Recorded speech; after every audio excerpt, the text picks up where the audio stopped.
नमस्कार, मेरा नाम है अमित। हमारे देश के माननीय राष्ट्रपति का प्रेसिडेंशियल टर्म समाप्त होने वाला है। इसीलिए चुनाव आयोग ने राष्ट्रपति के चुनाव की तारीख का ऐलान कर दिया है।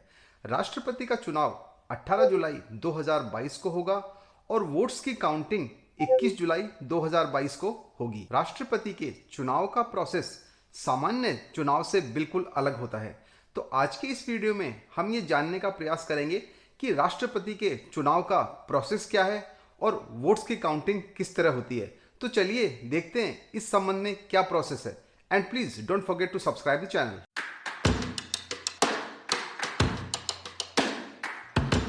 भारत के राष्ट्रपति के चुनाव की प्रक्रिया भारतीय संविधान के पार्ट 5 के चैप्टर 1 के आर्टिकल 54 और 55 में दी गई है। प्रेसिडेंट का टर्म 5 साल के लिए होता है।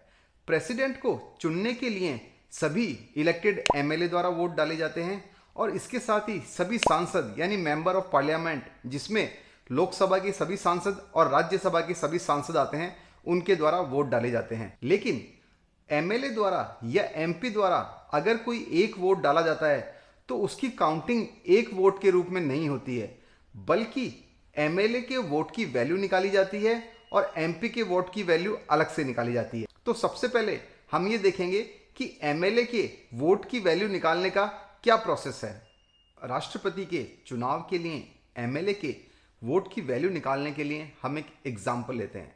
सपोज इंडिया में एक स्टेट है जिसकी पॉपुलेशन 10 लाख है और उस स्टेट में कुल एमएलए चुने जाते हैं 100।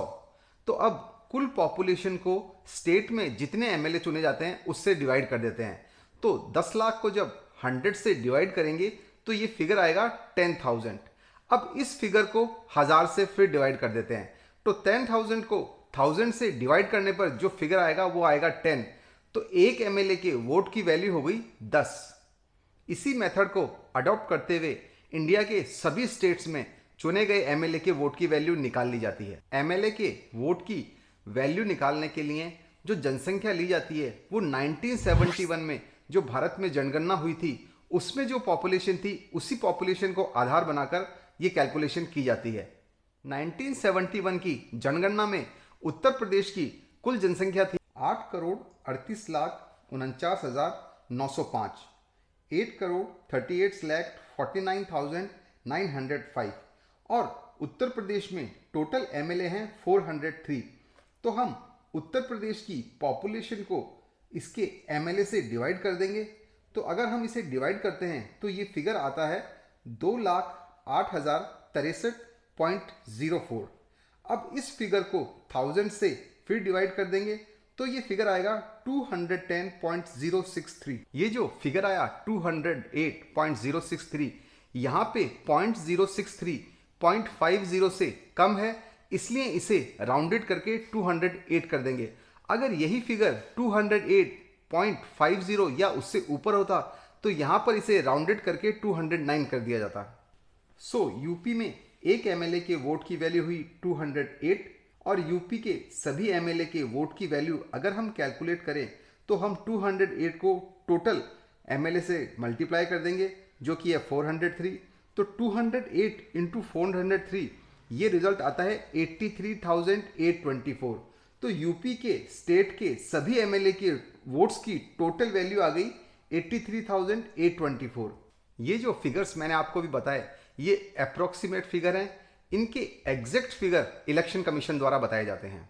इस मेथड को अडॉप्ट करते हुए अगर इंडिया के सभी एमएलएस की वोट की वैल्यू निकाली जाए तो सभी एमएलए के टोटल वोट्स की वैल्यू आती है 5,43,231। ये एक अप्रोक्सीमेट वैल्यू है, इसकी भी एग्जैक्ट वैल्यू इलेक्शन कमीशन द्वारा तय की जाती है। अब देखते हैं मेंबर ऑफ पार्लियामेंट यानी सांसद की वोट की वैल्यू किस तरह निकाली जाती है। इंडिया में टोटल सांसद की संख्या है 776। इसमें 543 सांसद आते हैं लोकसभा से और 223 सांसद आते हैं राज्यसभा से। एक सांसद के वोट की वैल्यू निकालने के लिए सांसदों की कुल संख्या को एमएलए के कुल वोट्स की जो वैल्यू है उससे डिवाइड कर देते हैं।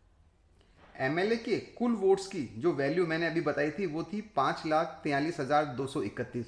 तो इस वैल्यू को हम डिवाइड कर देंगे सांसदों की कुल संख्या से जो कि है 776। 5,43,231 को अगर हम 776 से डिवाइड करते हैं तो ये फिगर आता है 700.03। यहाँ पर 700 के बाद पॉइंट्स के रूप में जो फिगर आ रहा है वो है 0.03, जो कि 0.50 से कम है, इसीलिए इसे हम राउंड में 700 कर देंगे। तो एक सांसद के वोट की वैल्यू आ गई 700। यहाँ पर आपको एक बहुत इंटरेस्टिंग चीज नजर आएगी। हमने एक एमपी के वोट की वैल्यू निकाली 700 और टोटल एमपी हैं 776। अगर हम 776 को 700 से मल्टीप्लाई कर देते हैं तो ये फिगर आता है 5,43,200, जो कि एमएलए की कुल वोट्स की वैल्यू के लगभग आसपास है। ये नंबर ऑलमोस्ट बराबर ही होते हैं, बस राउंडिंग ऑफ की वजह से मामूली सा अंतर आ जाता है।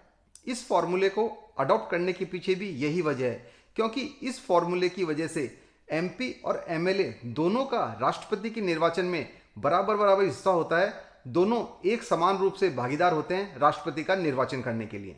इंडिया के सभी एमएलए के टोटल वोट्स की वैल्यू हमने निकाली 5,43,231 और इंडिया के सभी एमपी के वोट्स की टोटल वैल्यू हमने निकाली 5,43,200।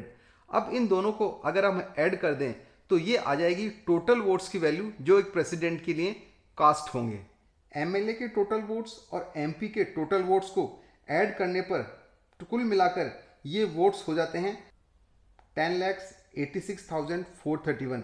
अब जिस भी कैंडिडेट को इसके आधे से ज़्यादा वोट्स मिल जाएंगे वो चुनाव जीत जाएगा। ये फिगर्स अप्रोक्सीमेट फिगर्स हैं, एग्जैक्ट फिगर्स इलेक्शन कमीशन द्वारा प्रोवाइड कराए जाते हैं। एमएलए और एमपी के टोटल वोट्स की वैल्यू अब हमारे पास आ गई है। इसके बाद शुरू होती है वोटिंग। राष्ट्रपति चुनाव के लिए वोटिंग की जो प्रक्रिया होती है उसे कहते हैं सिस्टम ऑफ प्रोपोर्शनल रिप्रेजेंटेशन, यानी आनुपातिक प्रतिनिधित्व प्रणाली। राष्ट्रपति का चुनाव किसी पार्टी के सिंबल पर नहीं लड़ा जाता है। 2017 में जब राष्ट्रपति के चुनाव हुए थे तब एमपी के लिए जो बैलेट पेपर था वो ग्रीन कलर का था और एमएलए को जो बैलेट पेपर दिया गया था वो पिंक कलर का था। बैलेट पेपर में 2 कॉलम्स होते हैं। एक कॉलम में कैंडिडेट का नाम लिखा होता है, दूसरे कॉलम में प्रेफरेंस लिखी होती है। तो जो भी एमएलए या एमपी वोट कास्ट करते हैं वो उस कैंडिडेट के नाम के सामने अपनी प्रेफरेंस लिखते हैं। सपोज 1 नंबर लिखा तो ये फर्स्ट प्रेफरेंस हो गई, 2 नंबर लिखा तो ये सेकंड प्रेफरेंस हो गई। इसका मायना ये हुआ कि सभी एमएलए और एमपी सभी कैंडिडेट्स को प्रेफरेंस वाइज वोट कास्ट कर सकते हैं। वोट कास्ट होने के बाद जिस कैंडिडेट को मेजॉरिटी में वोट मिल जाते हैं उसकी जीत डिक्लेयर कर दी जाती है। लेकिन सपोज अगर किसी चुनाव में 2 से ज़्यादा कैंडिडेट कंटेस्ट कर रहे हैं और वहाँ पर काउंटिंग के बाद ये पता चलता है कि किसी को भी मेजॉरिटी नहीं मिली है, तो ऐसी परिस्थिति में जिस कैंडिडेट के सबसे कम वोट होते हैं उसे इलेक्शन से एलिमिनेट कर दिया जाता है और उस कैंडिडेट को जो प्रेफरेंस वाइज वोट मिले होते हैं वो बचे हुए कैंडिडेट्स में बांट दिए जाते हैं और फिर से काउंटिंग की जाती है। और ये तब तक किया जाता है जब तक कि किसी एक कैंडिडेट को मेजॉरिटी हासिल ना हो जाए और उसकी जीत सुनिश्चित ना हो जाए। और जब मेजॉरिटी में वोट मिल जाते हैं तो उसके बाद राष्ट्रपति का चुनाव जीतने की घोषणा कर दी जाती है। प्रेसिडेंट के इलेक्शन का प्रोसेस और वोट काउंटिंग का प्रोसेस हमने देख लिया। अब ये भी देख लेते हैं कि प्रेसिडेंट का इलेक्शन कंटेस्ट कौन कर सकता है। प्रेसिडेंट का इलेक्शन भारत का नागरिक जिसने 35 वर्ष की उम्र पूरी कर ली हो वो लड़ सकता है और साथ ही वो स्टेट या एमपी का इलेक्शन लड़ने के लिए एलिजिबल होना चाहिए। प्रेसिडेंट के इलेक्शन के लिए नॉमिनेशन फॉर्म वही कैंडिडेट भर सकता है जिसका कि नॉमिनेशन फॉर्म 50 इलेक्टर्स द्वारा प्रपोजर के रूप में एंडोर्स किया हो और 50 इलेक्टर्स के द्वारा सेकेंडर्स के रूप में किया हो। प्रेसिडेंट के इलेक्शन के प्रोसेस के इस वीडियो को यहीं कंक्लूड करते हैं। अगर आपको ये वीडियो हेल्पफुल लगा हो तो इसे लाइक करें, शेयर करें और चैनल को सब्सक्राइब करना ना भूलें। यतो धर्मस्ततो जयः।